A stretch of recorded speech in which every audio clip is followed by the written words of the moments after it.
This is Kosmographia, the Randall Carlson podcast.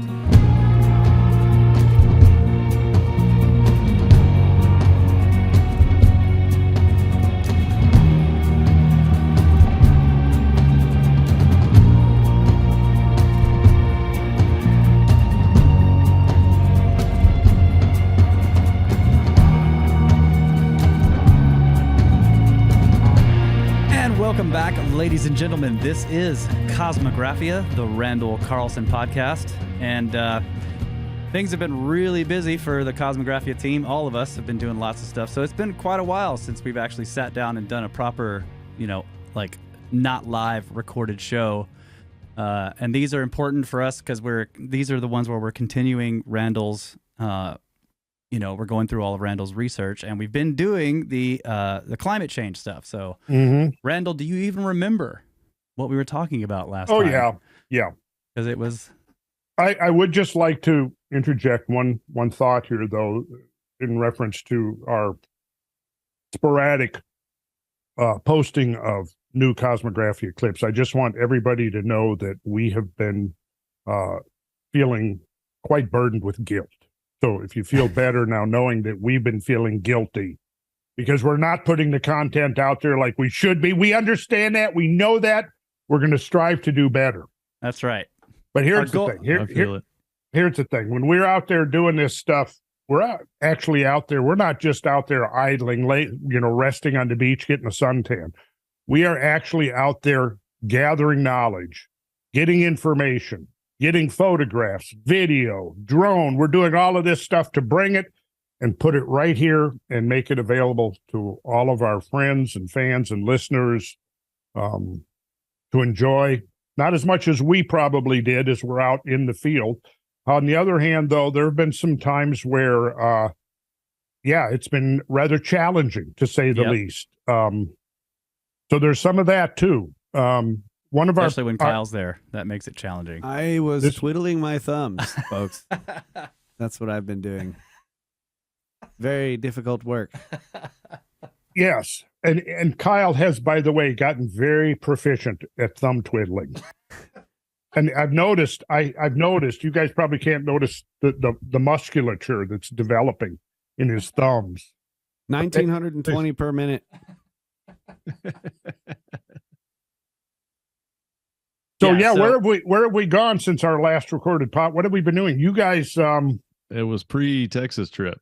Yeah, it was pre-Texas. Yeah, I've been to Kentucky and back, which was great. But we can talk about all that stuff on the live streams. But I'm just saying it has been a while, but we're trying to get back into the flow of at least recording 2 of these a month. That's the goal, and doing 2 live streams a month. So hopefully things will calm down here at the various Kosmographia headquarters, which they're scattered. Everything is scattered. Or we're going to have to be better at doing it while mobile. That's right. Yes, there we go. If we could solve that challenge, we could keep cranking it out. But that's right. We got stuff coming up. March, we've got hopefully this will come out before our Cumberland tour, because I see Brad sitting right there in front of Middlesboro crater. And this is one of our sites on the trip that we're going to visit. And you can actually see the whole crater is behind them. And those are just not normal mountains behind them. Those are the upraised rim of the crater. And the town... 4 miles away. 4 miles away, yeah. And the town, you can see the town right down there in the bottom of the crater. So the crater obviously takes its name from the town, Middlesboro crater, the town of Middlesboro, Kentucky. So it sits right there on the border between, just inside of Kentucky. But it's a very interesting place, and we're going to be exploring it. I think Rowan has gotten us some great new geological guidebooks to the site that didn't exist when Brad and I first scoped it out, which had to have been, decade and a half ago, or 2005, 2006 probably. Oh yeah, so the crater's still there, right? I'm surprised that town survived. Well, yeah, this was the miraculous thing here, that Well, and it's at the outlet of the opening, the mouth, whichever way you want to look at it, of the Cumberland Gap. So where this photo is from is an overlook called Pinnacle Rock, and you look out one direction into the crater bowl, and then other direction out into Tennessee, beyond the Appalachian Ridge there. I did get to visit the Serpent Mound disturbance, which is another astrobleme. Yeah, excellent. 14 kilometers, something like that, 320 million years old. Well, Very tough to see standing on the ground. And you also have to wonder, like, how did the Serpent Mound survive that impact? It's crazy. Yeah. Yeah. And I noticed that I knew you were up to I didn't know what specifically you were up to, Russ. I knew you were up to something, though, and it had to have been significant. That's right. When I saw the meteorite explode over Texas, I realized the cosmos was recognizing something. I wasn't sure what. Now I know what it is. That was me returning to the state. Yeah. Oh, that what it was, Coming and it was a mistake. Oh, nice. Yeah. Oh, wait. My return was heralded by signs and portents in the sky. So yeah. Portents. Portents. Yes, my phone is ringing. I should have turned it off, but Mr. M. Rookie move. Rookie mistake. Rookie move. Okay. I had a feeling. I had this instinctive feeling. Anyways, that's great. That was your first time to Serpent Mound. That's right. But I think you said that a lot of the place wasn't accessible. You couldn't get into them. It's winter. They don't have hardly any staff. They were happy for us to be there, but they were like, basically everything's closed. You can walk the grounds, but there's no one here, and you can't climb the observation tower. And I wasn't able to get permission for drone footage because there's just nobody there. So anyway, I did get some contacts for that. So when I'm going to go back and hopefully be able to fly my drone and get some that footage. would be great. Get some drone footage of that. And so far the drone footage and aerials I've seen don't really set the context where you can see the serpent structure relative to the astrobleme. Yeah, I would like to try that. No. It's very difficult to, from the ground you're looking out and I'm like, I know this is here, but from the ground you can't even, it's hard to really grasp the Serpent Mound from the ground. Yeah. Much less the astrobleme. So it would be good to have especially if you footage. couldn't go up in the tower. Right. I think it's about 60 feet high. Yeah. 40 feet. Yeah, it's pretty good overlook. Yeah. Well, it's we're going to have to put together a monumental earthworks and mounds tour at some point. I mean, because there's the 10% that's left is pretty damn impressive. And if you can see a sizable portion of that 10%, you can really get a sense of what was here pre-Columbian, before the arrival of Europeans. Interesting, since one of the things we did when we were on our trip in Texas is we visited, not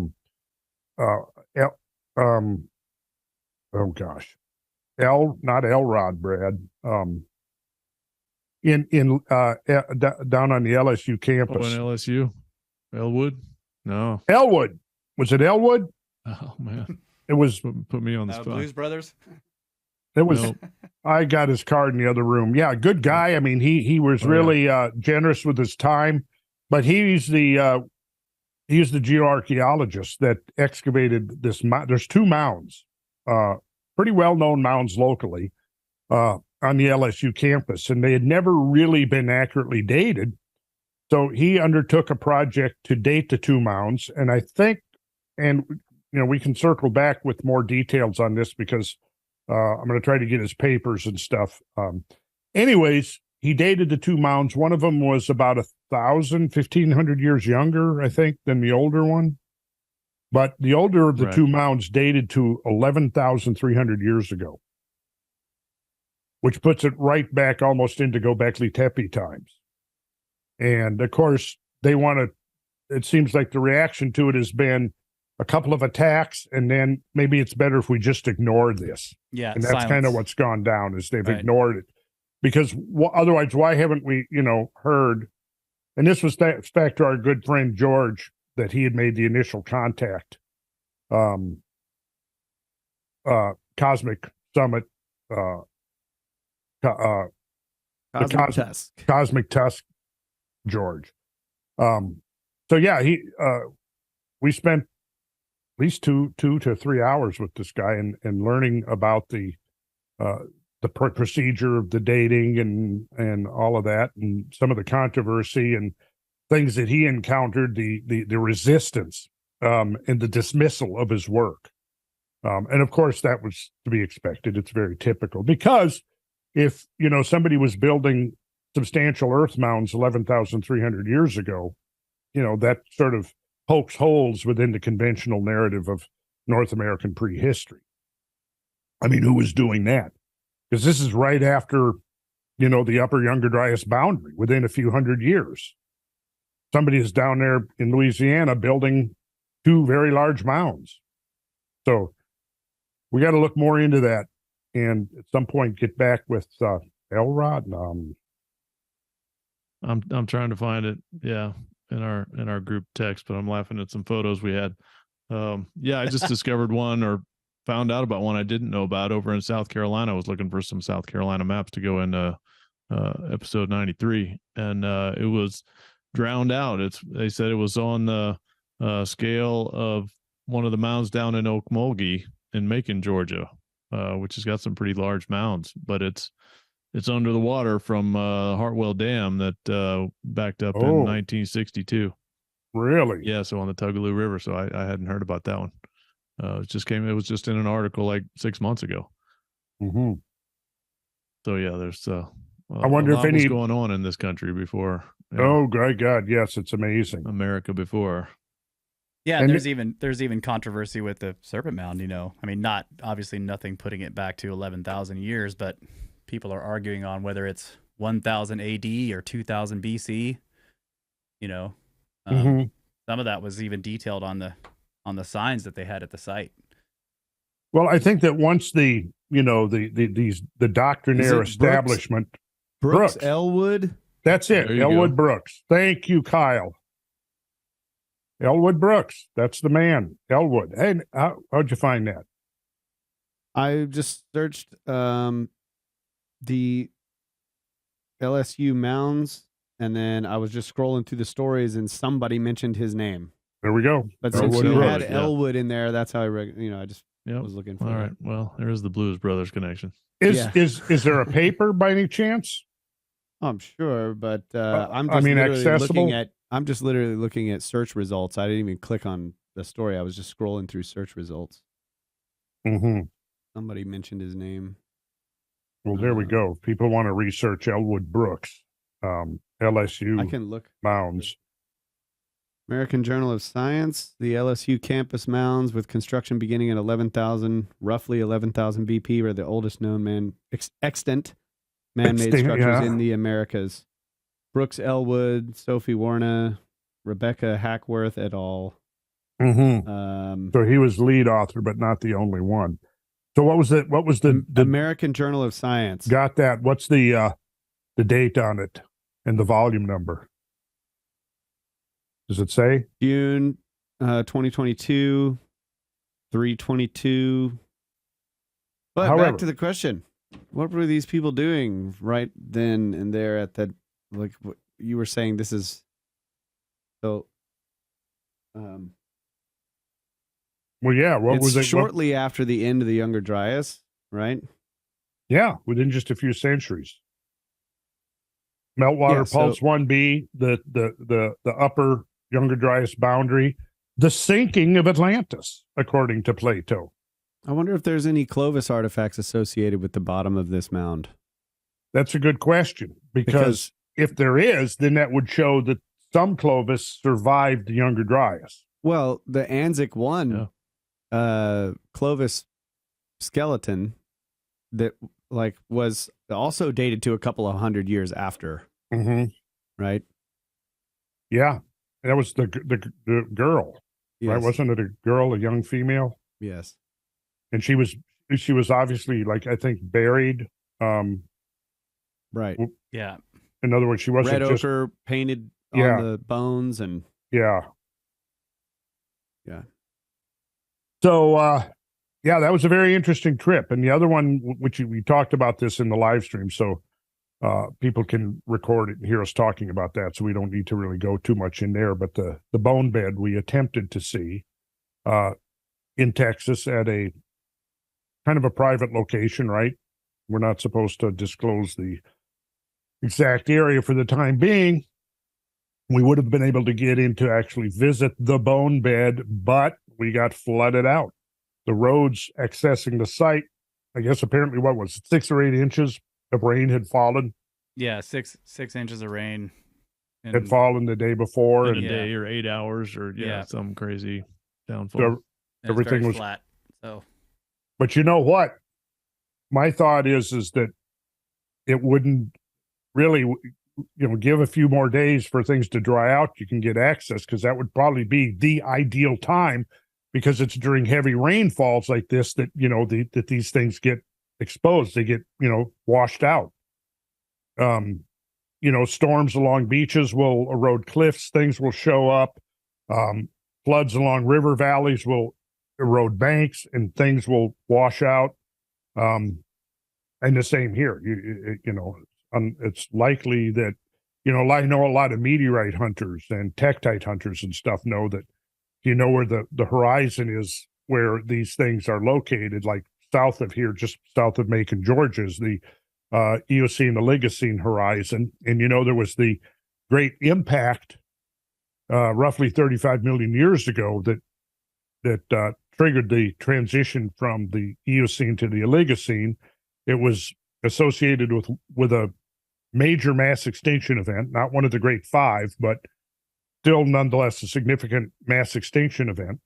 And it splayed the whole southeast United States with, melt byproducts of the impact, which consisted of a composition of both terrestrial target rock and the impactor itself. And that stuff rained down over the southeast. Now, of course, in 35 million years, most of those thousands of square miles that got inundated with this rainfall of molten material got buried. But at the fall line, just south of Macon, where there's a major transition in elevation, land surface elevation, there's, outcrops. That Eocene, Oligocene boundary is exposed right along that drop-off. So when there's a heavy rain, that's the time you go down there to look for Tektites. And the Fernbank Museum over here in DeKalb County has a great collection of those Eocene, Oligocene impact materials. The crater is right now, it's where Potomac Bay is, where the Potomac River comes down and opens into Potomac Bay. Chesapeake Bay. What is it? Chesapeake Bay up there. Oh, yeah, Chesapeake Bay. So it's the Chesapeake Bay impact crater that's on the bottom of Chesapeake Bay, and undoubtedly then controlled the geomorphology and the topography subsequent to that impact. And that is why, you have the Potomac River, flowing into the ocean at that area, because you undoubtedly would have had fault lines generated there because of the impact. And it was a pretty significant impact. I think the crater is 35 to 40 miles in diameter, maybe even bigger. And it seemed to have been formed at the same time as the so-called Popogai crater in Siberia. That's also about the same size. I don't know if they've been dated precisely enough to say that they was a simultaneously two impacts, or that, they could have been separated by thousands of years. But our resolution of dating, when we're talking about 35 million years ago, is not precise enough to say whether they were separated by centuries or millennia, or happened, within hours or days of each other. But there are two craters on Earth that are dated to within a range that they could have been simultaneous. They're about the same size. One is on the bottom of the Chesapeake Bay, and the other one is up in Siberia. Anyhow, where was I going with that? Oh, so the point being is that after heavy rainfalls, that is an example of when you want to go out and hunt for, meteorites, you want to hunt for fossils, anything like that. If you know your outcrops, after a heavy rain is the time to go. So I was like thinking about that the whole time we were there, but we just couldn't get there. The roads, which are primitive anyway, to get to the site were apparently underwater.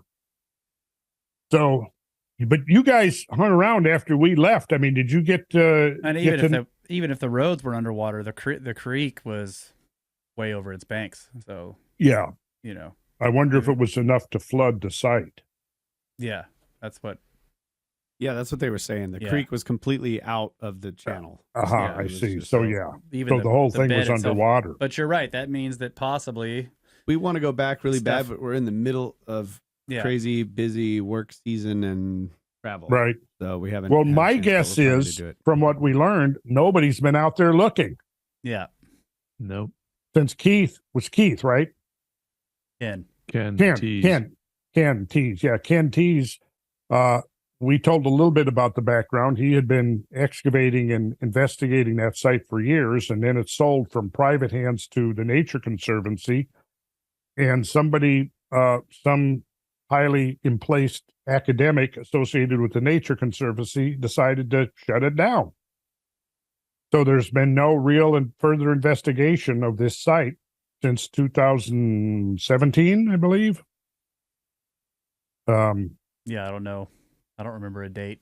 Yeah, it was right around there. It's been 5 or 6 years anyway. So, it's the same old story over and over again. I mean, what is there that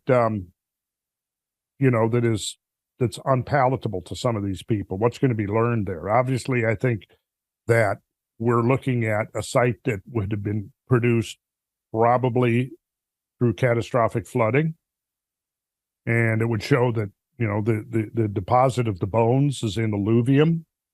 So that means it was washed, and it may have been the major flooding that came down through that creek. It could have picked up bones from a number of locations, but we don't know. Right. It needs to be investigated for us to know exactly. Is it one age, or is there a spread of ages of artifacts or bones rather? Is there any artifacts, human artifacts? I mean, why not allow it to be investigated? This is the same old story over and over again. Anyhow, we've been talking about climate change, and we've actually covered quite a bit of territory over the last 3, 4, 5 episodes, looking at graphs, looking at statistics, looking at data to try to tease out what's the real story. And we know that we're constantly being told we're in the midst of a climate crisis. That's the word that's now being used. Nobody uses global warming anymore. It's climate crisis. And that has evolved because it seemed more evocative than the term climate disruption that was being used for a while. There were several other terms. Climate change, of course, doesn't really invoke that sense of panic that it's supposed to do in people when you hear climate change as, say, contrasted with climate crisis. Climate crisis sounds much, much worse. So we've been talking about that. And last episode, we started getting into things, the untold story of carbon dioxide, things that you are not going to hear on NPR or MSNBC or CNN. Interestingly, over the years, I have been accused of cherry picking data. That's, several I've seen it posted on, he cherry picks data. Oh, you're just cherry picking data to support your argument. And my answer is that, yes, I am cherry picking data. But what I'm doing is I'm cherry picking the data that the other guys who are promoting the climate change crisis, they're cherry picking. And so they're cherry picking first and leaving all this other stuff, unexamined, unreported. So I say, you want to hear the crisis narrative. Well, we're being spoon fed that constantly. Mainstream media is constantly going on and on about the climate crisis and the latest study or whatever that can usually be taken apart quite simply when you begin to dig into it. But so the point is that you don't hear, other than certain, I guess some of the few places where you would actually hear objections to the prevailing climate change narrative, is that the anathema of all liberals, Fox News. And,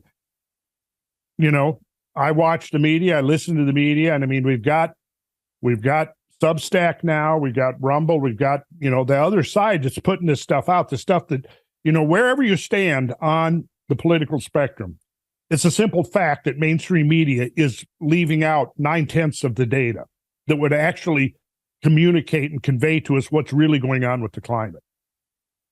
We can pull up some stuff here. Maybe we'll start with an interesting, this story is actually several years old, but I think I'll pull it up anyway, and it's a good example of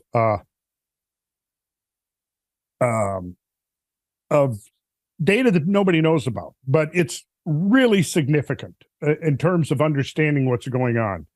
So let me just get my work here. So this goes back now, at this time, I was constantly perusing the scientific press for stories about all of the things we talk about that I'm interested in. And in September of 2003, there was a particularly hot summer, and there's a pass in the Swiss Alps, and it's pronounced roughly Schindioke. It's spelled Schnidejoch, but I think it's just pronounced Schindioke. Okay, so this hiker's going through the pass. She sees something on the ground, laying on the ground. She looks closer, and it turns out that it's an artifact made out of birch bark. So she retrieves the object, takes it home, and she turns it over to the Historical Museum at Bern, Switzerland, Bern, Bern. Okay. So they dated the object, and it turned out that it was a quiver for carrying arrows. And it was subsequently radiocarbon dated, and it was found to be just about 5,000 years old. The quiver, so then aroused a great deal of interest amongst regional, local, and regional archaeologists. So they obviously naturally started wondering, are there other objects to be found in this particular mountain pass? So when they went back to take a look, what do you suppose they found? There were hundreds of other artifacts. Okay. So what I'm going to do is I'm going to pull up a Google Earth so we can actually see where this is occurring, where this occurred. So the Schindioke Pass, it's a low point, a saddle, in a mountain ridge that separates the valley of the Rhone River and the Italian Alps, which are on the south, from the canton of Bern, as it's called, and the Swiss Alps to the north. If anybody wants to look up this for themselves on Google Earth, you're going to look up 43.36 degrees north latitude and 74.2 degrees west longitude. So it's at an altitude of about 9,000 feet above sea level, which is 2,750 meters. And for centuries, within recent centuries anyway, the mountain pass has been choked with ice, and it has not been used by foot traffic or donkey or horses or anything like that, because the whole pass has been completely filled with ice. And let's see here. I will go up. Let's pull up here, and let's see if I can get up a Google Earth image here. Okay, first we'll start with a Google. I'm just surprised that a bark quiver would have survived out in the elements for 5,000 years. It must have been in the ice. Well, yeah, it was. It was caught in the so it was just frozen in the ice for 5,000 years. Yeah. Okay, so like you can see. That ice had to come on pretty quick without crushing it. Yeah. All right, so here's the pass. Not to rot. You can see it right through here. So here's the Schindioke Pass right here. Here's the border. You see the dashed line. That's a border. Separates Italy from Switzerland. And so what this showed was that there was foot traffic through this pass, right? Now, in historical memory of the last, say, 300 or 400 or 500 years, there has not been foot traffic through the pass because it's been filled with ice. That's the important thing here to understand. Let me see if I can jump over to Google Earth without stopping screen share. Did that work successfully? Yep. Oh, yep, good. It works. Okay, so window. Yeah. Yeah, good. Okay, so here you can really get a good look at the pass. I would imagine this is probably from within the last, few years. There's still some ice there, but it is passable now. Whereas in previous centuries, what we would think of as a little ice age, it was completely filled with ice. So nobody was going through there at all. Let's see if I can get this. Oops, that's not what I wanted to do. But this will give us get it back here. So we're looking to the north. There we go. You can see the pass right there. So anyways, let's go back to what they discovered here. So with the warming that came at the end of the Little Ice Age in the early to mid-19th century, the glaciers at that point began to shrink. So that by the turn of the 21st century, remember this was in 2003 when this hiker found the artifact. So by the turn of the 21st century, the pass had cleared of glacial ice sufficient to allow hikers to make their way over the pass for the first time in somewhere between 7 and 8 centuries.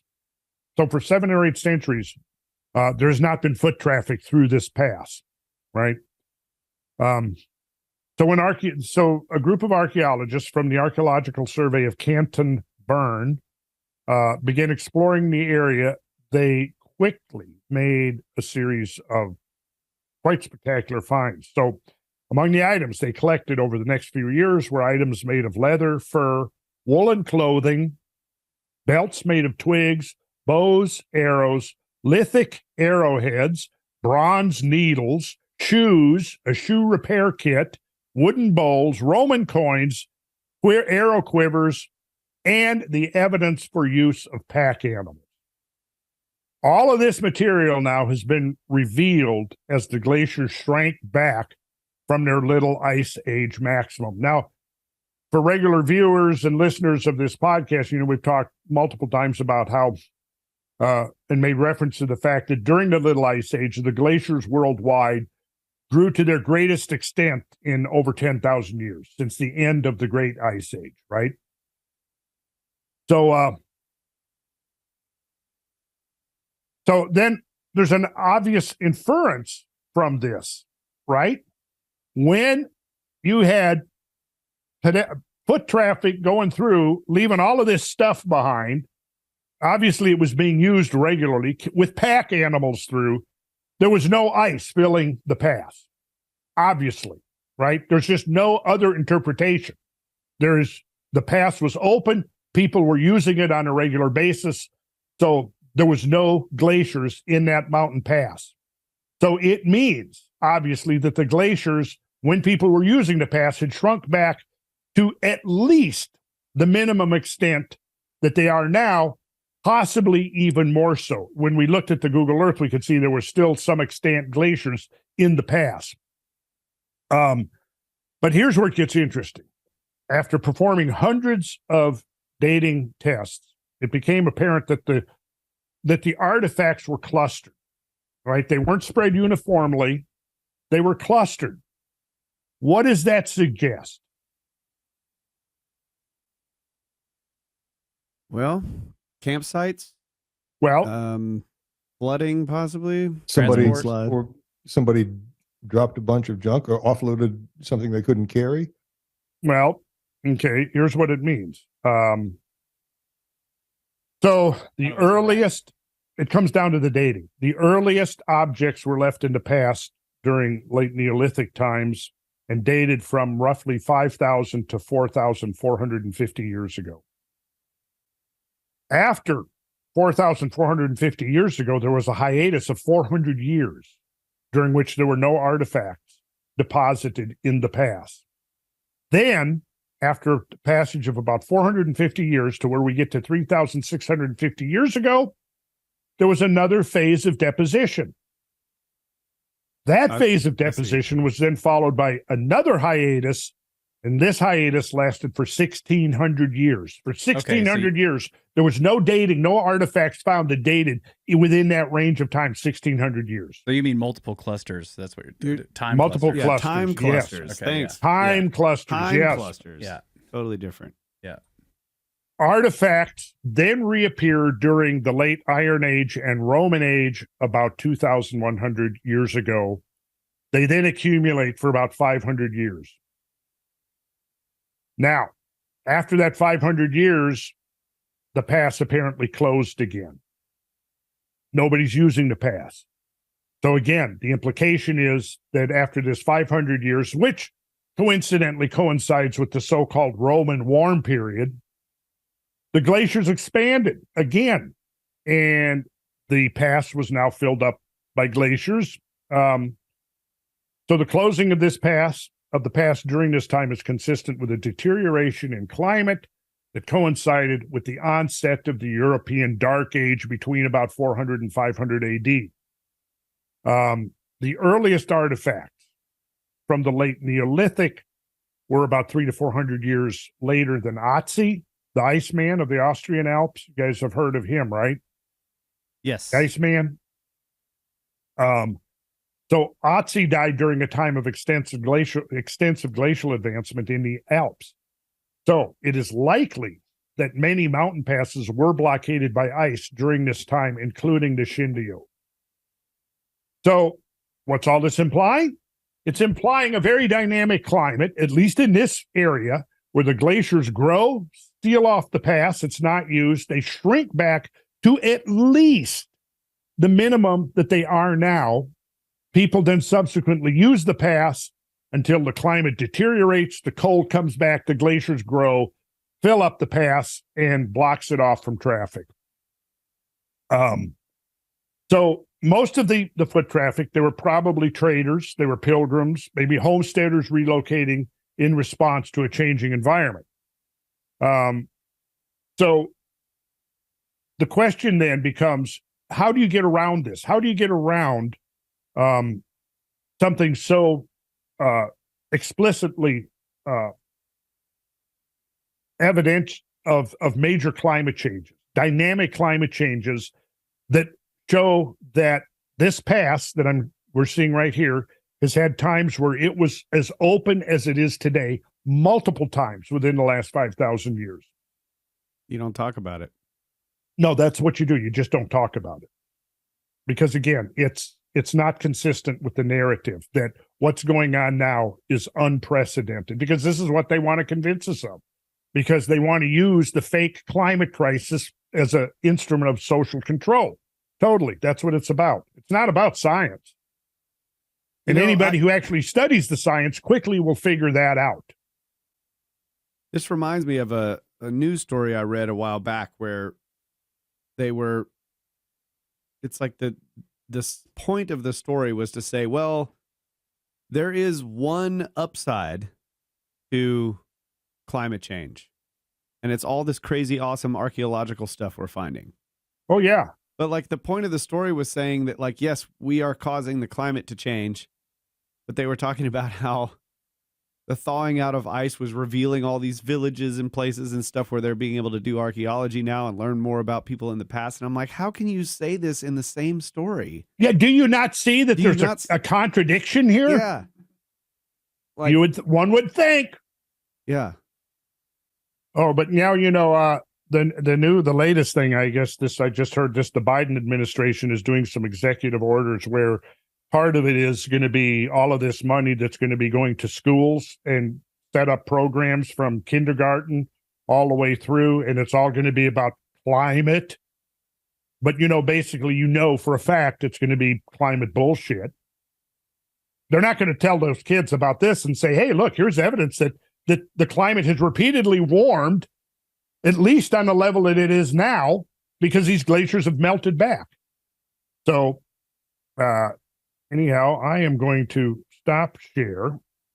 There we go. I have to remember that I have multiple screens now. So my little stop share always migrates to a different screen. And I'm here looking on my main central screen, and it ain't there. And I go, oh, there it is over there. I see it. So to me, and there's other studies since this 2003 discovery. Norway, there's some interesting studies. I don't have them at my fingertips, but 3 or 4 other places where you do see the same thing, which of course, the more you see of these dynamic climate changes, the more widespread they are geographically, the harder it gets to dismiss evidence like this as being an anomaly. Oh, this is just this one particular place. Well, no, if it was just, you don't have the glacier shrinking back to nothing in one single mountain pass without it being part of a much larger climatic phenomena that's going on. Yeah, I was going to say, you started this with saying people accuse you of cherry picking. So, for example, is there something like this where we can say, well, this pass has never been free of ice, and now it suddenly is? Well, if there was, yeah. So far, no. Right. What is actually showing up is that, there's massive evidence that glaciers have shrank enormously and then come back again. So one of the principal groups involved in the archaeological investigations was this 4-man team associated with the NCCR Climate and Institute of Geography at Bern and the Archaeological Survey of the Canton of Bern. Now, Canton, I think, is like a province, I believe, in Switzerland. So in a paper that came out in 2007, they summarized the situation here. However, what's interesting about that and has implications for the range of these kind of things is because they make reference to other evidence, which independently confirms the scenario of substantial glacial retreat throughout the Alps. So, and here's a quote from their paper, which is entitled "Ice-Borne Prehistoric Finds in the Swiss Alps Reflect Holocene Glacier Fluctuations." Okay, this appeared in the Journal of Quaternary Science in 2007. So, and the lead author was Martin Grosjean. Here's a quote: "The well-defined clusters of archaeological dates and the evidence of direct transalpine route passages during these windows of time is consistent with minimum glacier extensions as concluded from fossil trees exposed in the 4 fields of retreating glaciers."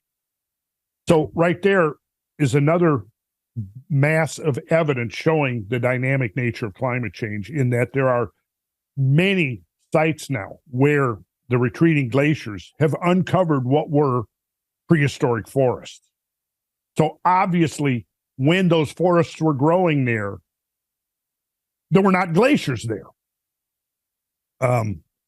So then in 2006, a year before this article came out, there was a 3-person team of geologists and climatologists out of the University of Bern. They published a paper in the journal The Holocene, which is I don't know if you guys ever looked at that journal.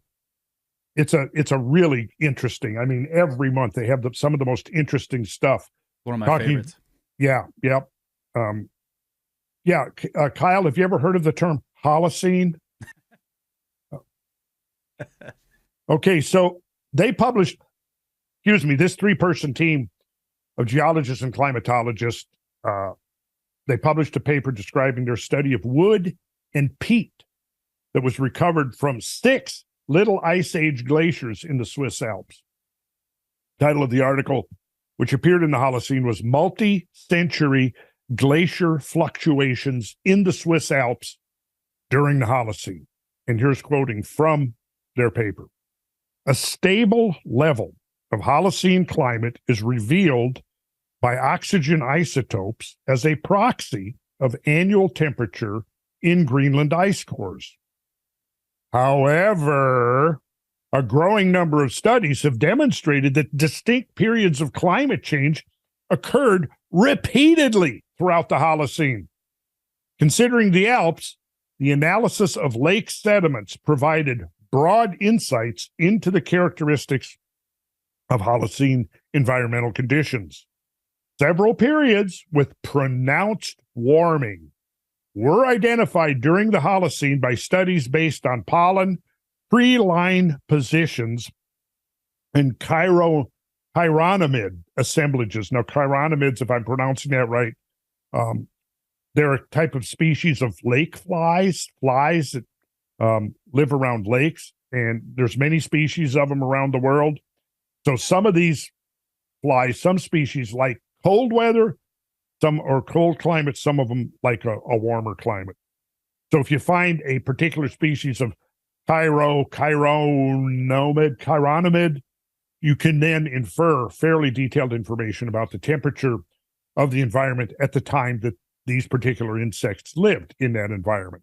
And likewise, pollen, which depends upon the particular species of tree or plant, is also an indicator of climate change because the plant species vary with temperature, obviously. Oh yeah, it says they many of these superficially resemble mosquitoes, but they lack the wing scales and they're non-biting.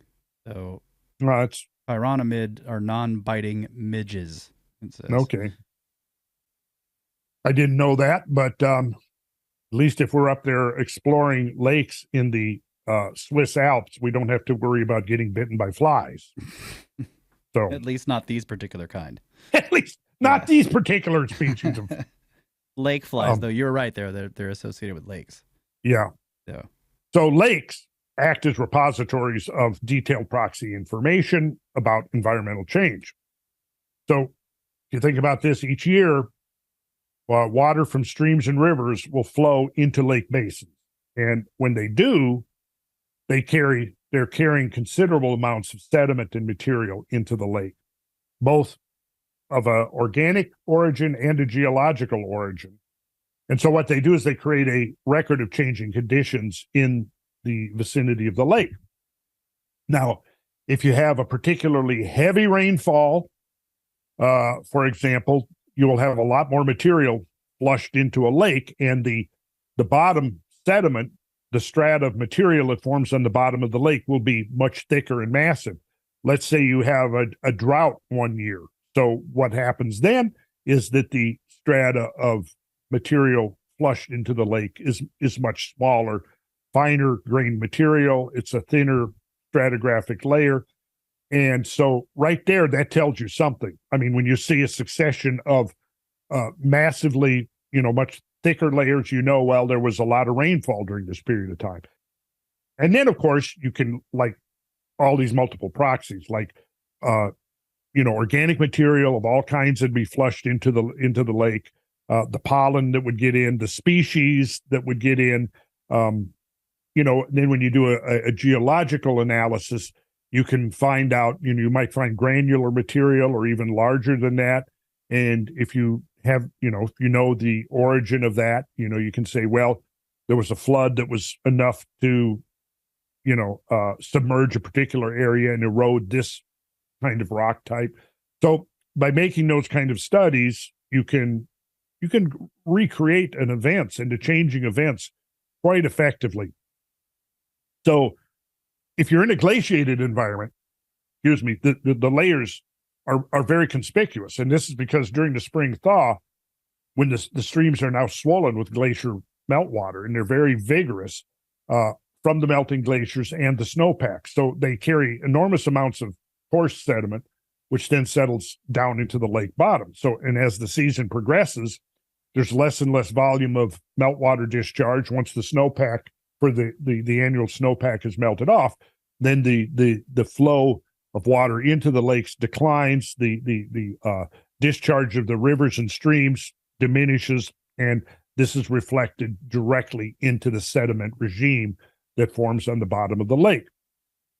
So this finer settlement will then settle over a thicker spring layer, and what this does is forms what's called a couplet. So you have a thicker layer of coarser material On top of that, like icing, is a thinner layer of much finer material.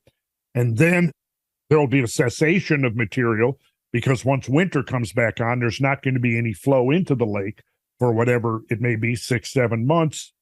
Spring thaw comes, and now you have another layer deposited. So this is your varved couplets. So it's called a couplet because there's the two parts, the coarse bottom layer, the finer top layer. And that's one seasonal deposition. And then on top of there, you have a little hiatus, but then you have a direct deposition of another varved layer on top. And so you can count these varved layers really almost just like you do tree rings. And you can tell, for example, how long that lake basin has been a depositional environment for the local area. So this is what happens. The thick layers can build up over time, forming a detailed chronological record of changing environmental conditions. That's the takeaway from here. Powerful storms that involve heavy rainfall, they will form very distinctive layers that stand out from the background very prominently. And so you can also get an idea of if there are periods of storminess. And that's exactly, in fact, what's showing up from these kinds of studies is that there are periods of excessive storminess, and then there's periods where there's much quieter weather type phenomena. Typically, and we can get into the evidence of this in the data, which supports the idea that that some of the worst storms are leaving their imprint during those times when the climate is shifting from warmer to colder. So the result of this is that there's a contradiction between the story told by these proxies and some of the oxygen isotope records in the Greenland ice cores for the Holocene show a more stable climate than the proxies we're just talking about. So there's an inconsistency there. So the mainstream view is going to rely almost exclusively on the ice cores because they're going to go with the data record that shows the greatest stability, because you have to show stability of climate throughout the Holocene to make the so-called hockey stick work. You have to take this of the Holocene and flatten it out. And we're going to devote some time to, in one of the upcoming recorded podcasts, where we really go into the whole hockey stick thing and how that was brought about, where that came from, how it's been used and abused by to promote the mainstream narrative. So anyways, you want to take a break? I think this would be a good point to take a break. Yeah. And then we can come back and we'll talk about carbon dioxide. Okay. Good deal. We will be right back. All right.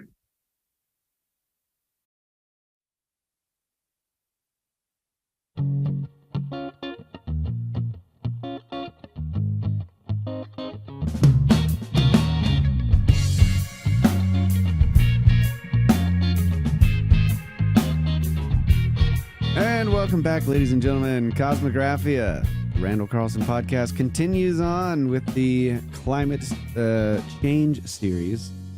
And I guess we're getting into more carbon dioxide stuff, right? Is that what we need to understand a little more about carbon dioxide to fully evaluate some of the claims being made about the climate crisis. So I think in the last episode that we recorded, I think we maybe ended up with the 19th century quote from geologist T.C. Chamberlain, I believe. So I don't want to reiterate, but it's a short quote, so we'll pick the theme of it up. He was actually one of the founders of the Journal of Geology. He was a very prominent, well-known geologist of that time. This is what he said, and I think I might be re-quoting what we said last time where we ended up. But the virtues of carbon dioxide are in inverse ratio. Now, he's talking about something here that is generally not being talked about now, right? The virtues of carbon dioxide are in inverse ratio to the sinister reputation which a little knowledge and a narrow homocentric point of view have given it. Now, how far-reaching was his insight writing in the late 19th century. That was 1898 when he wrote that. 1898. It was the title of the article, the journal article, was "The Influence of Great Epochs of Limestone Formation upon the Constitution of the Atmosphere." And what would be the connection there? That the carbon, the CO2 in the atmosphere is entrained into the sediment. Exactly. So he's talking about great epochs of limestone formation. Well, the corollary of that, or the consequence, or what would be running concurrent with that, is as the limestone is formed, carbon dioxide is being pulled out of the atmosphere and sequestered. It's being taken out of the cycle. Just like if you look at the hydrological cycle, during winter, it's interrupted depending on your latitude. Let's say where I grew up in Minnesota, it's interrupted for about 6 months. Right then spring comes and the hydrological cycle resumes. If you look on a larger scale of the carbon cycle, it's going through these series of reservoirs. It's transmitting between atmosphere, ocean, soil, and so forth, right? It moves at different rates. Obviously, the transfer of carbon between atmosphere and the ocean is enormous. It's huge. This pulse in and out on a yearly basis. But during these epochs of great limestone, it is a way analogous to, but on a much grander cycle, where whatever is happening, we're now creating a much enriched water column. So now you've got this proliferation of life using calcium carbonate to build shells. Then you have something that would accelerate the mortality of these creatures. So you got this rapid turnover of stuff. And of course, what they're doing, that the calcium carbonate is entraining the carbon dioxide. They build their shells. It sinks to the bottom of the ocean, forms these layers. And so what was becoming apparent even by T.C. Chamberlain's time was that you had these episodes where you had this accelerated drawdown of carbon dioxide out of the atmosphere and its sequestration in the limestone rocks, where it's been potentially locked up for tens or hundreds of millions of years. Okay. And then the process to put that back into the atmosphere is mainly volcanism, right? I mean, what other? Yeah, whatever. Yeah. Or I and guess... there are other reservoirs. I mean, the soil, but there's a much slower response time, breathing in and out of the soil. The transfer is primarily between atmosphere and ocean.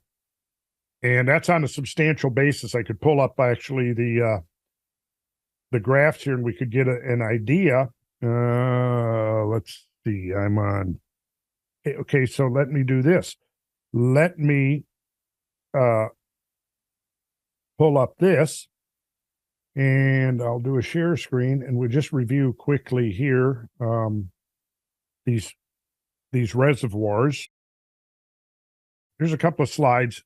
The increase, it's increased from 2004. The amount of fossil fuel introduced carbon dioxide has increased from this time, but these are still certainly within the orders of magnitude. So here you can see the routes and the various reservoirs.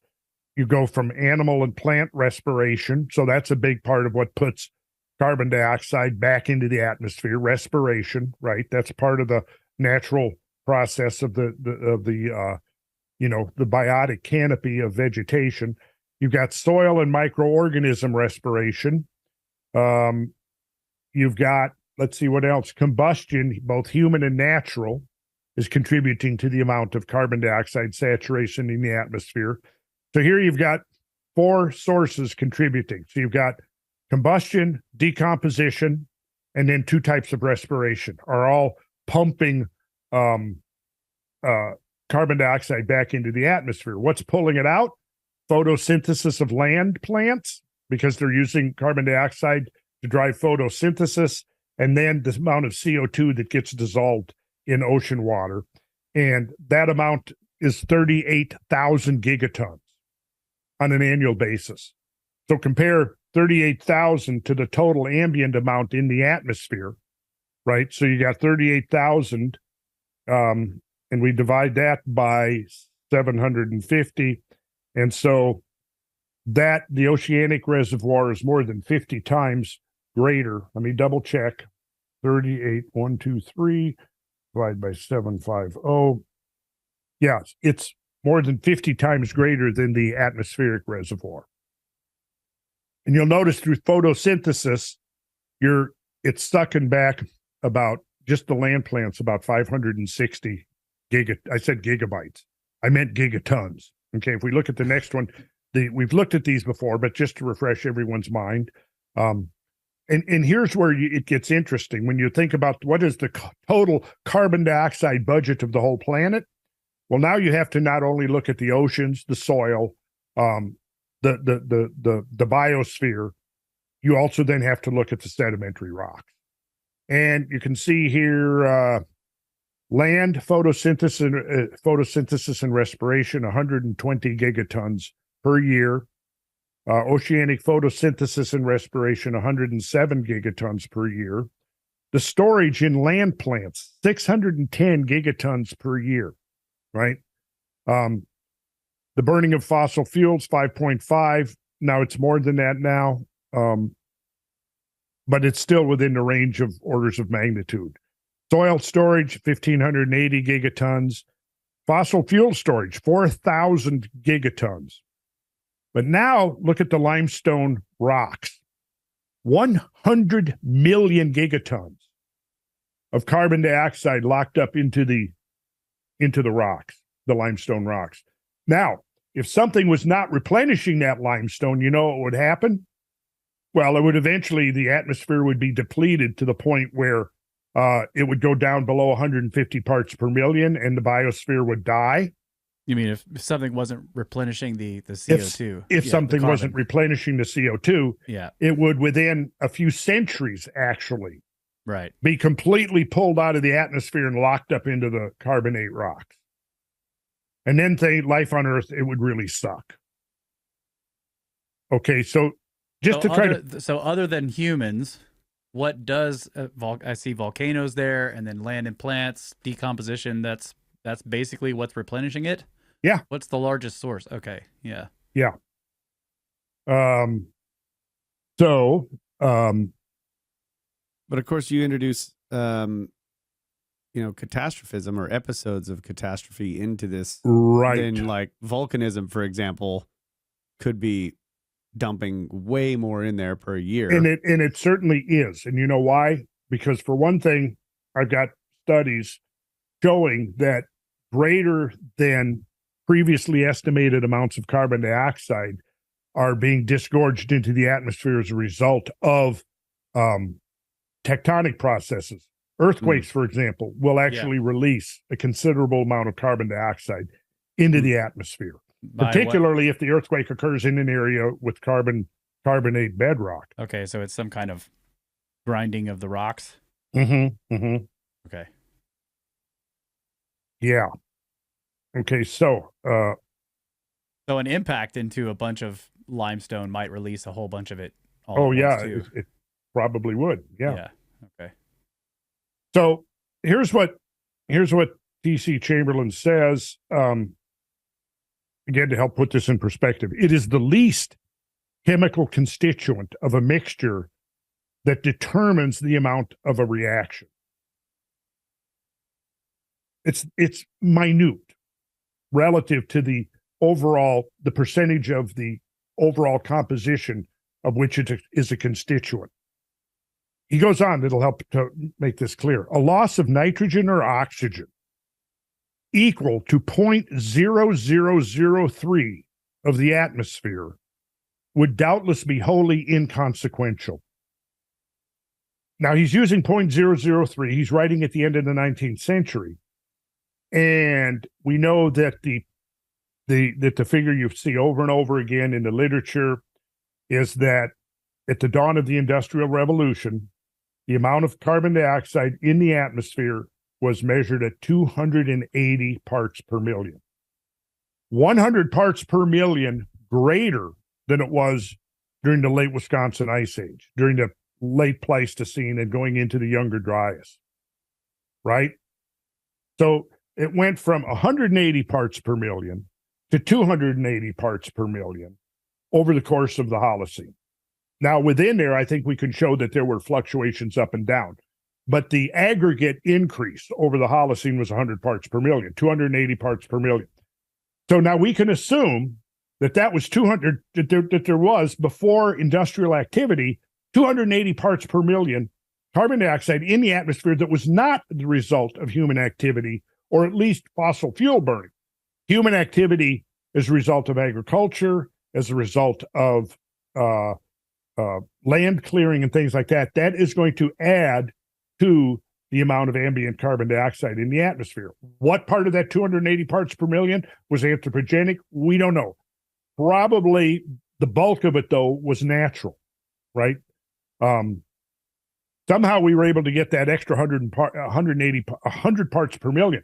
Now, the thing we pointed out repeatedly is that 180 parts per million, you're getting to the point now where you are getting seriously, that would be a serious crisis if it got lower than that. Because once it goes from 180 down to 150 parts per million, boom, at 150 parts per million, the biosphere starves to death.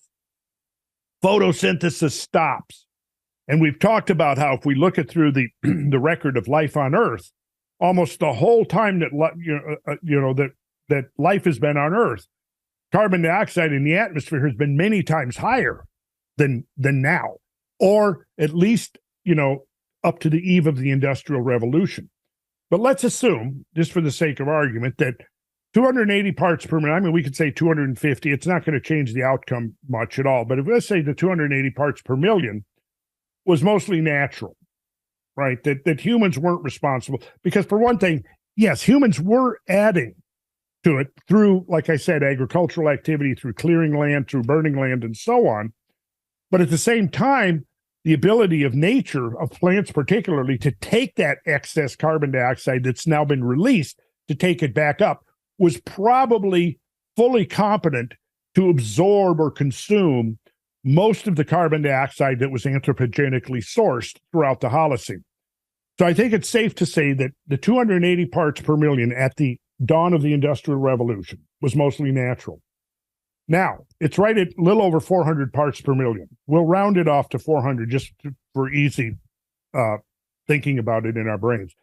That means that since the Industrial Revolution and since man's activity would have been contributing to to carbon dioxide in the atmosphere, which particularly accelerated, late 19th, early 20th century with the beginning of the fossil fuel industry, but didn't really achieve, the levels of enrichment that anybody would consider enough to actually produce a measurable signal of warming in the atmosphere, did not occur until post-World War II. So really what we have to do is, if we use World War II as our line of demarcation up till now, go how much carbon dioxide introduced into the atmosphere since World War II, and then how much of that is human, how much is natural. Because I think we can safely assume that humans are contributing to that number, the increase, which let's just keep it simple, 120 parts per million, right? Going from 280 up to 400, 120 parts per million. The question we now have to ask is, what percentage of that is anthropogenic and what percentage of it is natural? I think the argument can be made that at least half, conservatively, is natural. Probably a greater proportion of that extra 180 parts per million is natural than anthropogenic. But let's just stay conservative and say half of it is anthropogenic. That means that the increase in carbon dioxide caused by human activity works out to be about 60 parts per million. Got it? You see how I got that number? Assuming half of the increase since the Industrial Revolution is anthropogenic, that means we have contributed an increase of about 60 parts per million of carbon dioxide to the atmosphere. Now, let me go on here with the quote. We've got that context here. As T.C. Chamberlain says, it is the least chemical constituent of a mixture that determines the amount of a reaction. Yes, he says, let me back up just a minute. As a constituent of the atmosphere, it is as necessary to the maintenance of life as oxygen because it is the food of plants, and they in turn are the food of animals. Its peculiar competency to retain the heat of the sun renders it a decisive factor in the maintenance of that measurable constancy and geniality of the temperature upon which the existence of life depends. It is a leading agency in the disintegration of crystalline rock and is a necessary factor in other geological changes. It is an essential link in a chain of vital processes which involve all the constituents of our atmosphere. And then he goes on to point out that the 0.0003 part of the atmosphere is the least chemical constituent of a mixture that determines the amount of a reaction. A loss of nitrogen or oxygen equal to 0.0003 of the atmosphere would doubtless be wholly inconsequential. But that amount of loss of carbon dioxide would be fatal to life.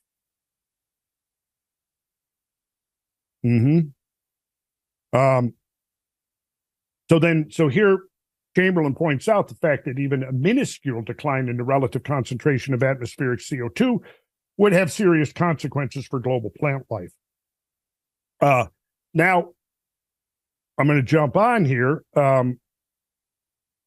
So 64 years later, after T.C. Chamberlain's remarks in 1898, you had A.G. Norman, who was his background, I think, was mostly geology, but he wrote a 1962 article, which was published in the Journal of American Scientist.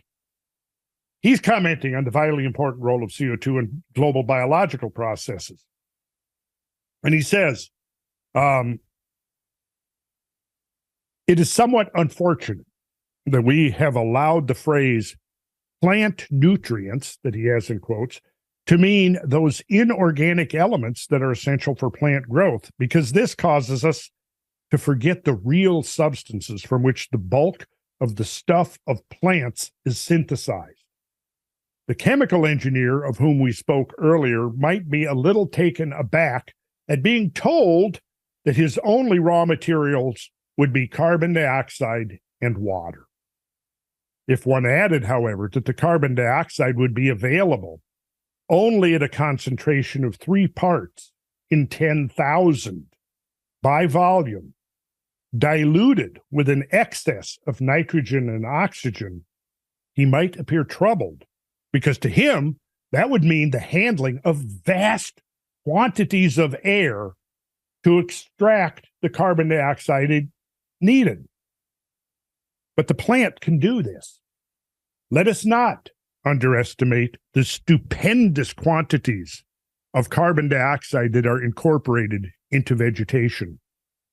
Figures of the order of 1.5 times 10 to the 10th tons, that's 15 billion tons annually, have been quoted for incorporation into terrestrial plants, excluding the oceans. Perhaps 1/30th to 1/50th of this may be accounted for by economic crops, that is, plants used by man. However, even the last figure, and he's talking about, 1/30th to 1/50th of this 15 billion tons is now being attributed to economic crops, what he's referring to as plants used by man. But even that figure, even the last figure for crop plants, exceeds several fold the yearly carbon dioxide output of all industrial operations on Earth. So even the crops taking up carbon dioxide at 1/30th to 1/50th of the total plant mass of the biosphere, which means it's taking up 30 to 50 times more than economic plants, which are crops. And he's saying that it increased that exceeds by several fold. That alone exceeds multiple times greater than the entire industrial output of the planet. Now, of course, this was back in 1962, so the numbers would have to be adjusted. Here's what he goes. Yeah, go ahead. I was just going to say, if everyone in the world would stop mowing their lawns, we could completely negate. You might have something there, Kyle. Mike, I know you're guilty. You mow your lawn, I bet. Actually, I mow it only a few times a year. It doesn't grow that fast and doesn't grow that well. My question is, I falsely accused you, Mike. I'm sorry. You talk about carbon dioxide. I have a question. Humans exhale carbon dioxide. All mammals exhale carbon dioxide. Yeah. How much carbon dioxide load do we put in the air? You've got 9 billion people plus however many cattle, pigs, whatever. How much of a carbon dioxide load are we putting in? Well, there's a homework assignment for you, Mike. Oh no! You asked the question. I look. I could go look it up and research and find out. Kyle, would you check this out for me, please? Jeez, who is this guy? I'd hoping you tell us on the next show. You come back not with on the the answer, diagram. Why not? Okay, let me continue on. That's a great question, though. No, seriously, that's a good question. That's a good question. I would like to know the answer. And I may have actually. I've run across that figure before, but I have no memory of what specifically that figure. Okay. I'll Google it and see what I can find. Okay, if you can Google it without getting your ass out of your chair, then go for it. Okay, so Norman, he goes on to point this out. Perhaps it is easier to grasp figures based on an acre. So if you're going to grow a good field of corn, which would yield about 100 bushels, you need about 20,000 pounds of carbon dioxide to provide 5,500 pounds for the organic structures of the crop. Remember now, the organic structures of the crop are being synthesized directly out of only two ingredients, water and carbon dioxide. Now, of course, there's a mineral constituent in there, but the bulk of the volume of the plant mass is two ingredients, water and carbon dioxide. So in order to get 100 bushels, which would be about 5,500 pounds of corn and the organic mass producing the corn, you have to have about 20,000 pounds of carbon dioxide. So during the growing season, therefore, the corn plants on 1 acre must deplete an enormous volume of air to meet their needs for carbon dioxide. No less than 21,000 tons of air are needed to supply 20,000 pounds of carbon dioxide. This is a startling calculation because it points up the astonishing ability of plants to do what an engineer might describe as processing these many tons of air to recover and utilize about 2.5 tons of carbon. Now, since Norman wrote this in 62, we're now at just in excess of 400 parts per million, right? Now let's put that wrap our heads around an image that'll help us to picture that better. 400 parts per million. So you got 400 molecules of carbon dioxide with 1 million molecules of air. So that means that for every 10,000 molecules of air, you've got 1 molecule of carbon dioxide. Okay? If the amount of carbon dioxide in the atmosphere were to become diminished by a near 2 parts out of 10,000, I say here, which we've already discussed, there would be serious detrimental repercussions to the process of photosynthesis, hence to the health of Earth's plant life. One conclusion that we can draw from Norman's comments in the paper I just read from is that it takes a truly enormous amount of carbon dioxide to stimulate photosynthesis of the world's vegetation. So here's the takeaway. Roughly half of the carbon dioxide amount that is being pumped into the atmosphere through industrial use, primarily fossil fuels, is missing. We've talked about the missing carbon sink, right? Which is obviously being taken up by the ocean and by land plains, both. The exact proportions of either one, I don't think anybody's defined that with precision yet, but at least half is being taken up, okay? The missing half is being consumed. Let me nitpick here a bit. I think, yeah. If we have 400 parts per million, I think that means there's 4 molecules per 10,000. That's what I said, right? What did I say? That's 1. right. You said 1. So yeah, just to make sure it's 4 per 10,000. Oh, yeah, okay. Yeah, because one per 10,000 would be 100 ppm. Yeah, okay. Here's the reason I said 1 is because this is what I had in my head. Okay. The increase in carbon dioxide since the Industrial Revolution. Oh, right. Yeah. It's about 1 part. But yeah, thanks for the clarification. You're absolutely right. Okay. That it would be 4 molecules of carbon dioxide for 10,000 molecules of air. Yeah. The increase in carbon dioxide since the Industrial Revolution is just about 1 molecule. Right. Per 10,000, 100 parts per million. Okay, thank you for that. Yeah, in fact, I even have written here, it is measured, the trivial amount of carbon dioxide in the atmosphere is measured in parts per million, and at present stands at about 400 parts per million. That is 4 parts out of 10,000 I have in parentheses. Here's one way to look at the matter. For every 1 million molecules of air, made up primarily of nitrogen and oxygen with a little bit of argon and constituent gases, there are 400 molecules of carbon dioxide. For comparison, of oxygen, there would be 209,500 molecules, and of nitrogen, there'd be 780,900, with about 9,300 remaining for argon gas and a few other gases.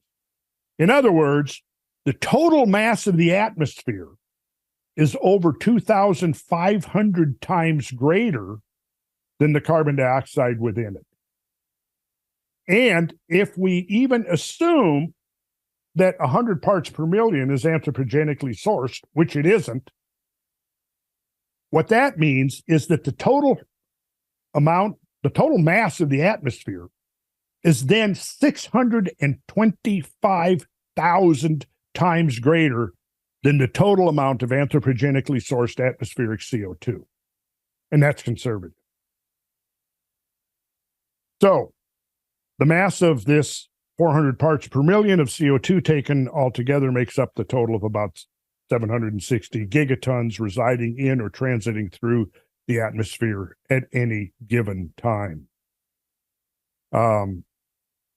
So if we do this, let's see, 3 of these 753 gigatons then are the consequence, presumably, of human activity. Right, according to the measures. The rest is the result of natural activity. So that's a difference of about 250 to 1, right there.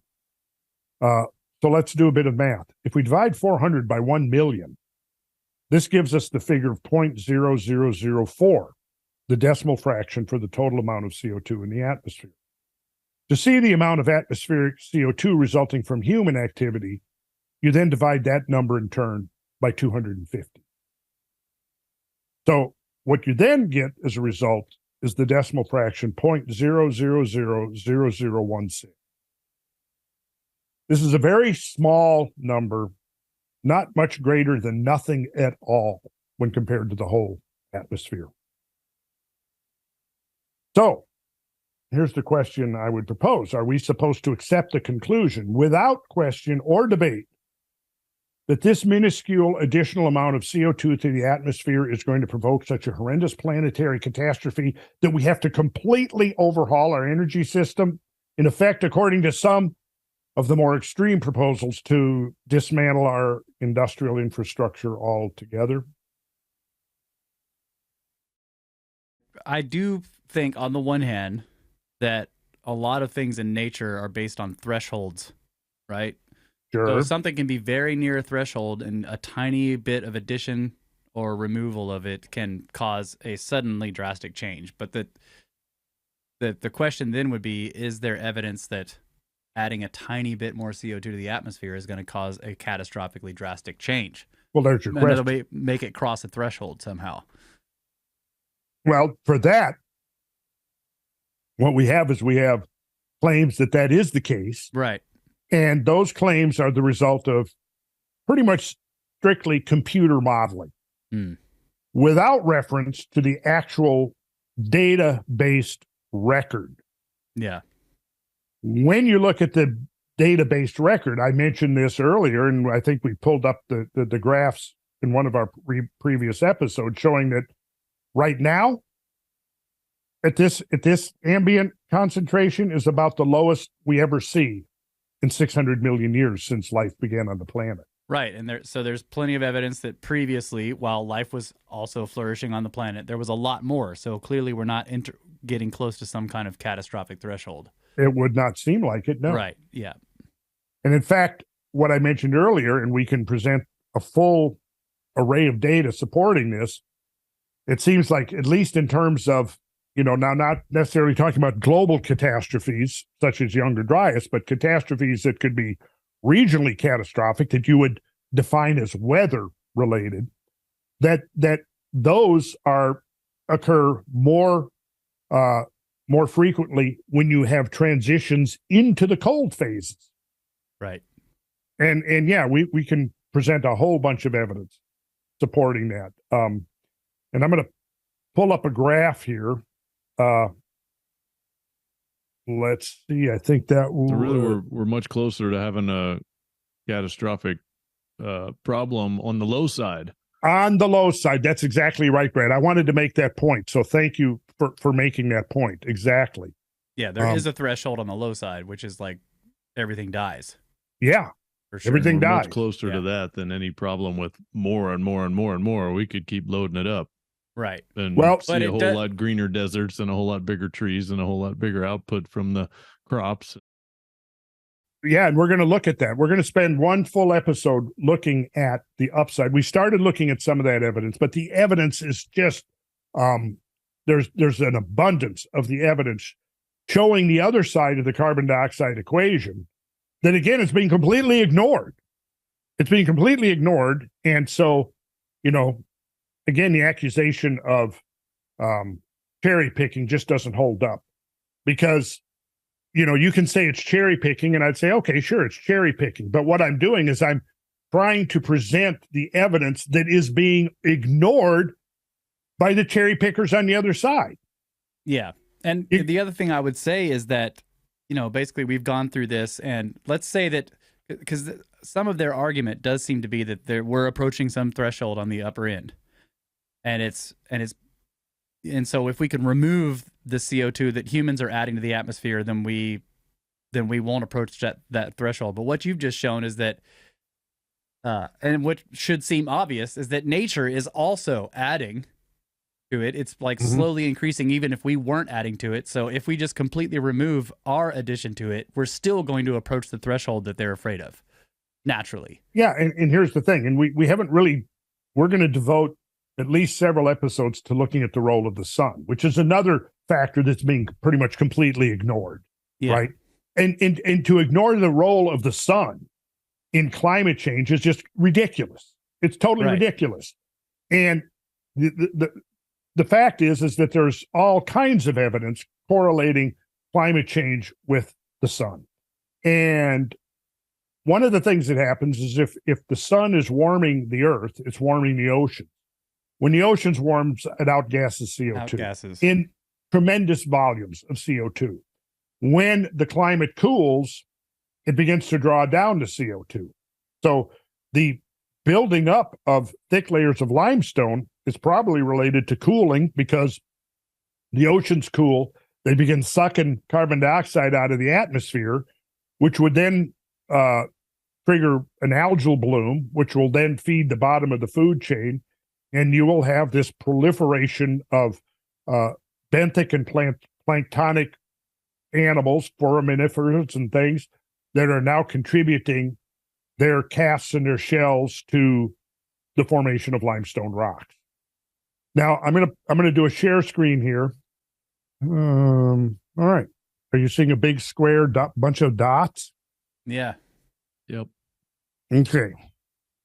This is 10,000 dots. Yeah. It is. Did you use copy paste?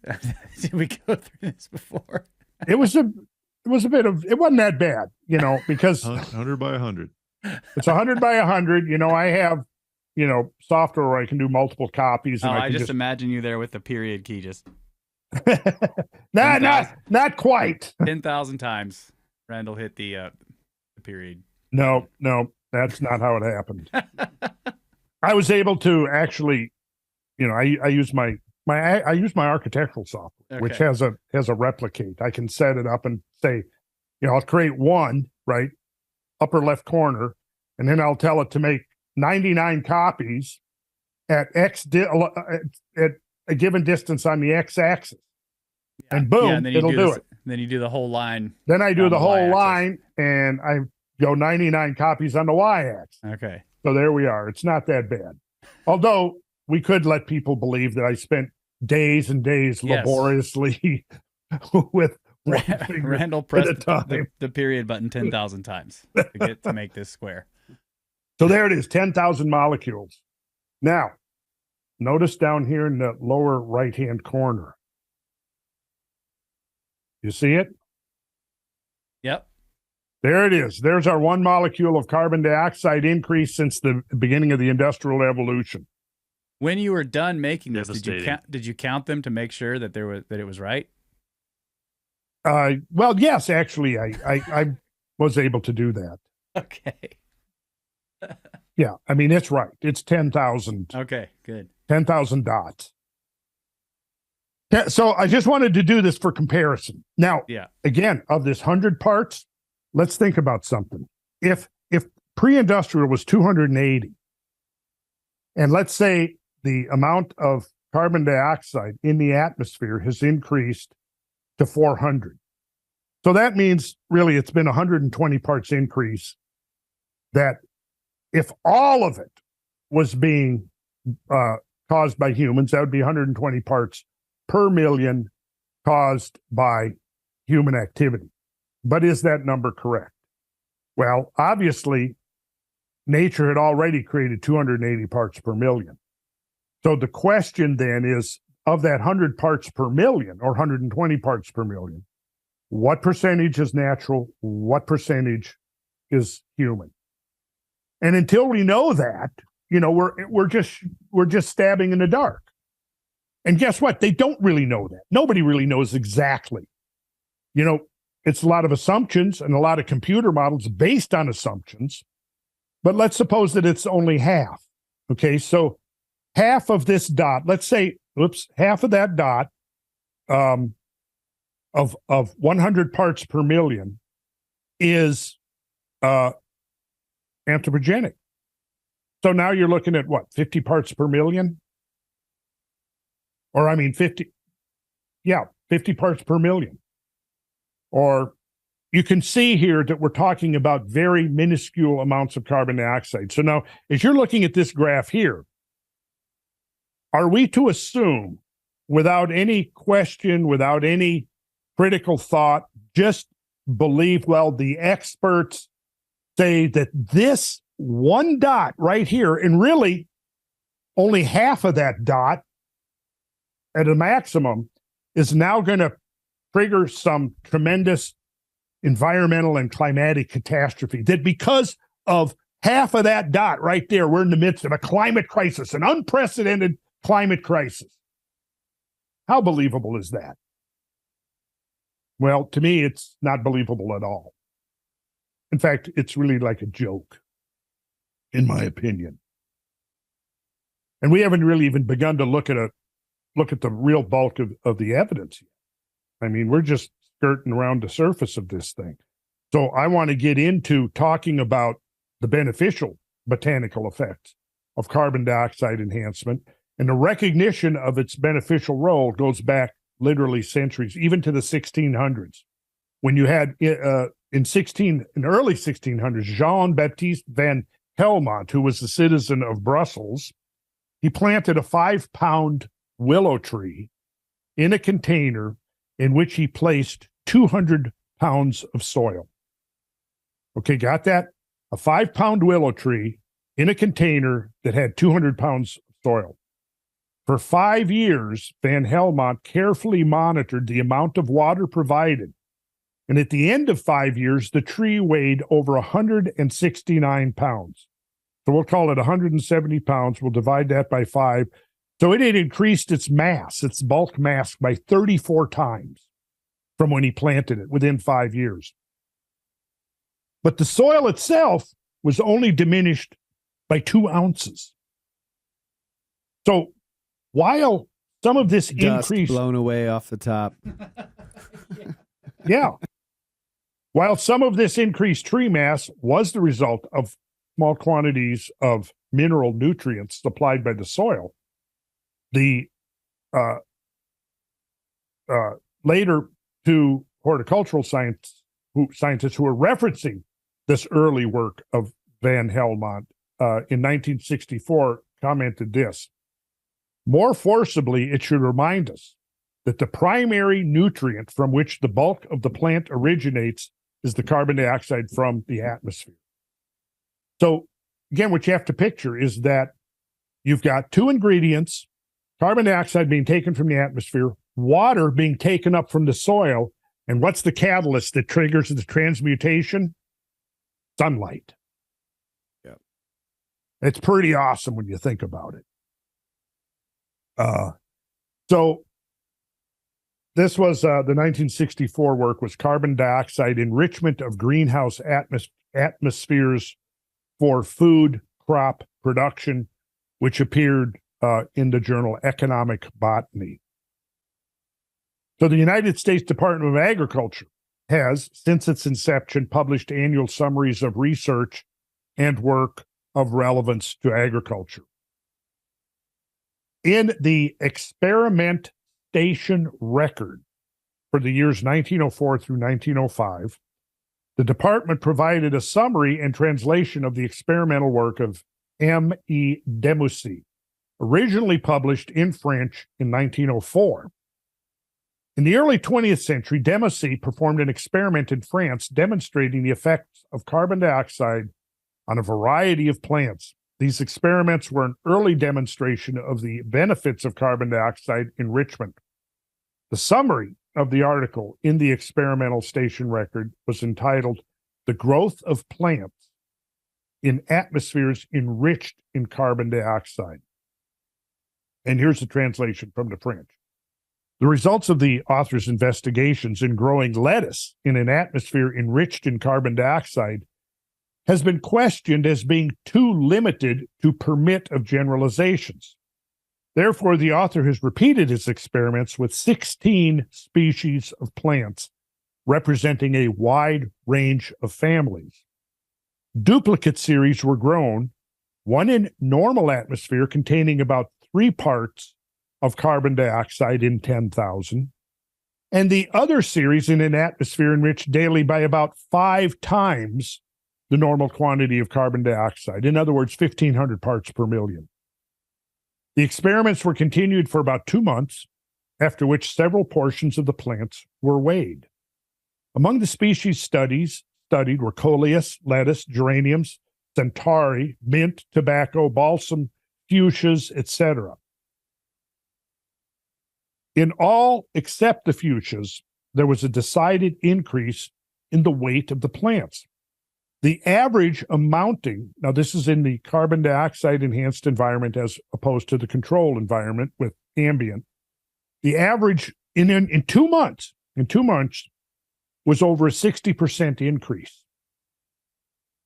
In addition, the geraniums, begonias, mints, etc., hastened in their flowering and flowered more abundantly in the atmosphere enriched in carbon dioxide than was the case with the plants grown under normal conditions. And this was published by the U.S. Department of Agriculture back, when did I say, 1964. So let's ponder the results of this experiment over 100 years ago. The control group of plants was exposed to atmospheric CO2 concentration, at that time measuring about 300 parts per million. The experimental group was exposed to 5 times that amount, or about 1,500 parts per million. At the end of 2 months, the average increase in the weights of the various species of plants exposed to the CO2 enrichment, as compared with control groups, was over 60%. In other words, the plants responded exuberantly to the increase in their food supply and thrived strikingly. And we're going to go on, and I think maybe that's where we could pick it up at our next episode, so we can truly begin to understand the photosynthetic role of the absolutely important and indispensable photosynthetic role of carbon dioxide in the Earth's atmosphere. Now, we have talked about the thermal envelope somewhat, enough to show that, for example, the amount of heating of each incremental increase in carbon dioxide concentrations in the atmosphere only has a logarithmically declining effect. You remember that we went into? We might want to review that a little bit further down the line, or rewatch that episode, because there's 2 roles of carbon dioxide in nature. One, it's greenhouse, and I use that term loosely. It's thermal capture ability in the wavelengths of concern, which is absorption bands. Yeah. Absorption band. Thank you, Kyle. Very good. That was the term I was fishing for. Absorption band. In the absorption band, 15, 16, 17 microns, right in there. Now, there's some other smaller windows, but that's the main bulk of it, which, interestingly, as I mentioned before, is also the absorption band of water vapor. And so right there, that creates a complication to say how much of the greenhouse, what exactly percentage of the greenhouse effect is water vapor and what percentage is carbon dioxide. And that's an interesting, very interesting question to ask, because what it amounts to, I think, is that the answer will turn out to be mostly water in that window. It's most of that heat is being captured by water. But anyway, so that's the one side of it. Then the other side is the photosynthesis. And you'll notice that in all the climate crisis narratives, nobody ever talks about photosynthesis. Nobody ever talks about the role of plants in catalyzing photosynthesis, or the extreme importance. And we're going to look into that. Well, in the next episode, we'll look into that so we can really get a sense of the benefits and the value. Now, and I may even go so far as to say this. I think even at 400 parts per million, we're still in a carbon dioxide drought. And this goes completely opposite the narrative. You know, I think that we'd be better off with ambient concentrations between 500 parts and 1,000 parts per million. And I'll make that without necessarily endorsing it until we've put out some more evidence. But as we do, we'll let people make up their own minds. I certainly think that there's no real downside, no thermal capture that's going to cause some kind of catastrophic increase in global temperature by adding another 100 or 200 parts per million CO2 to the atmosphere. But what it's doing is it's getting a whole lot of people really upset, and it bothers me, and I'll show you what really bothers me the most, and that's what we will that's what we'll conclude on.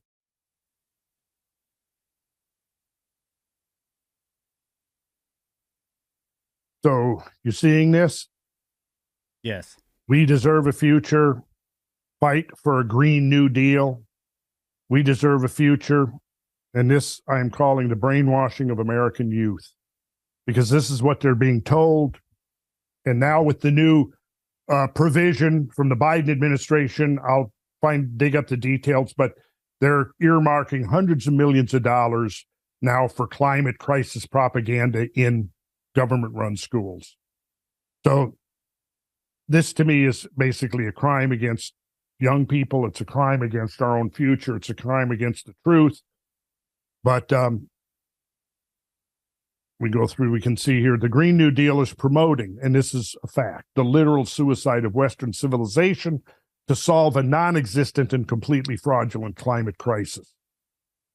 And it's just sad that so many of these young people now, having been spoon-fed this nonsense for 12 years now, and then further being indoctrinated once they get into universities and colleges.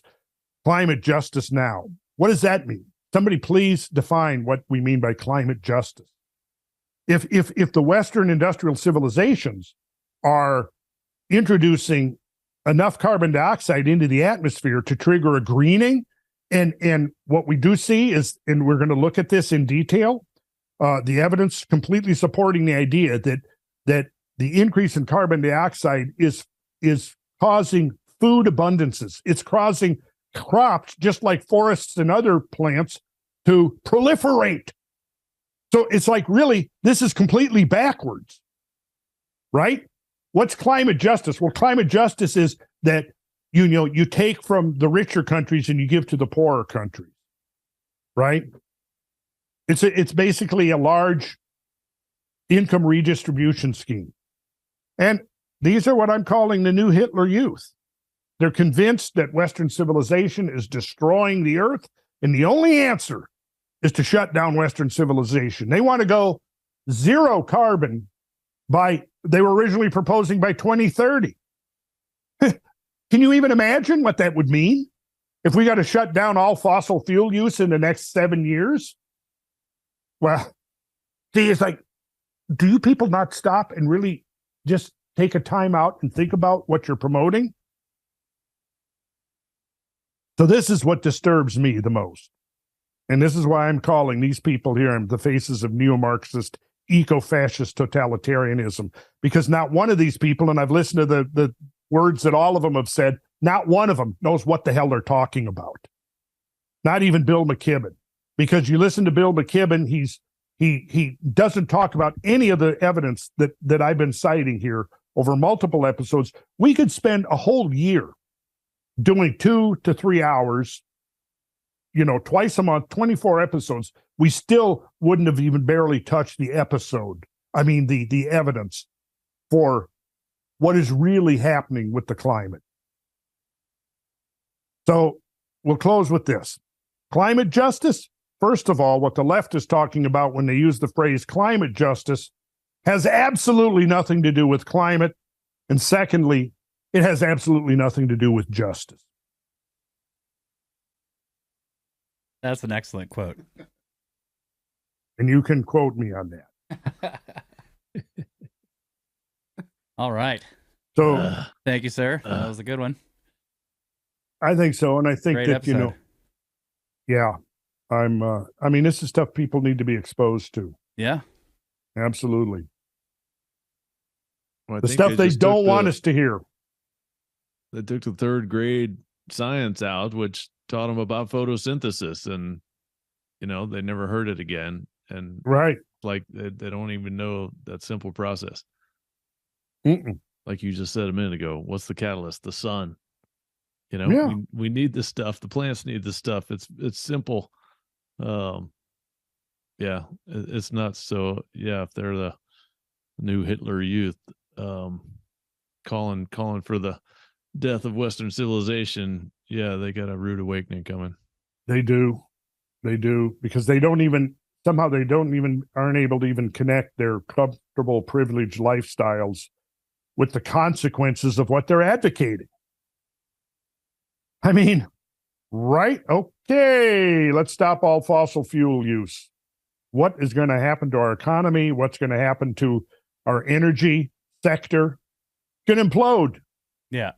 How are we going to dig up the raw materials? Are we going to use solar-powered batteries to dig up the billions of tons of raw material to build solar collectors and windmills and backup batteries? Yeah. The whole thing is crazy. It's crazy.